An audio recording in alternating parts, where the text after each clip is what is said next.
பேர் வந்து பூக்கடை சப்பானிமுத்து. என் பிறந்து வளர்ந்ததுல இந்த ஊரில் தான். ஒரு 50 வருஷ காலமாக இந்த ஊரில் தான் கடை வச்சுருக்காங்க. எங்கள் அப்பா அம்மா எல்லோரும் இருக்காங்க. இந்த கடையை நடத்திட்டு வரோம். கிட்டத்தட்ட நாங்கள் ஒரு 40 வருஷமாக இந்த கடையை நடத்திட்டு இருக்கேன்.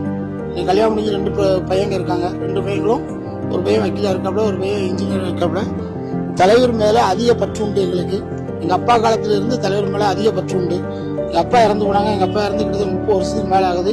அதனால் எங்கள் அப்பா விட்டுட்டு போன பணியை நாங்கள் இன்னும் தொடர்ந்து கட்சிக்காண்டியும் தலைவருடைய ஒரு பாசத்துக்காண்டியும் இன்னைக்கும் தலைவருக்கு எங்கள் அப்பா விட்டுட்டு போன பணியை நாங்கள் செஞ்சுக்கிட்டு இருக்கோம்.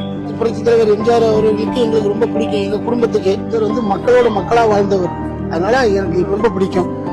அதனால தினசரி திருநெல்வேலி மாநகரில் உக்கரகுளத்து பக்கத்தில் புரட்சி தலைவர் எம்ஜிஆர் திருவுருவ சிலை இருக்கு. அந்த சிலைக்கு தினசரி மாலை போட்டுட்டு இருக்கேன். அது ஒரு சிரமமா இருந்தாலும் கூட அதை சிறந்தாலும் அதை எடுத்து செஞ்சுக்கிட்டு இருக்கேன். நான் இல்லைனாலும் கூட என் பணியை என்னுடைய பையன் செய்வாப்ல. அப்படி இல்லை நாங்கள் எல்லாருமே ஊருக்கு போயிருந்தோம் அப்படின்னு சொன்னா யாரையாவது நம்ம கட்சிக்காரங்களை வச்சாது புரட்சி தலைவர் எம்ஜிஆர் சிலைக்கு மாலை டெய்லி போட்டுருவோம். எப்படியாவது என் மழை பெஞ்சாலும் சரி, வெயில் அடிச்சாலும் சரி, என்ன இருந்தாலும் சரி, கண்டிப்பா தினசரி தலைவருக்கு ஒரு மாலை எடுத்து கண்டிப்பாக போகும்போது கொண்டு போட்டுருவேன். எனக்கு போக முடியலன்னு கூட கடையில் உள்ள பையங்களாவது கொண்டு தினசரி மாலை போட்டுருவாங்க. எடப்பாடி அவர்களுக்கு ஒரு வேண்டுகோள், நெல்லை மாவட்டத்தில், மாநகர் மாவட்டத்தில் புரட்சி தலைவர் அம்மா சிலையும் நிறுவனம், அதுக்கும் இந்த தொண்டை மாலை போடுறதுக்கு எனக்கு அனுமதி தரணும்.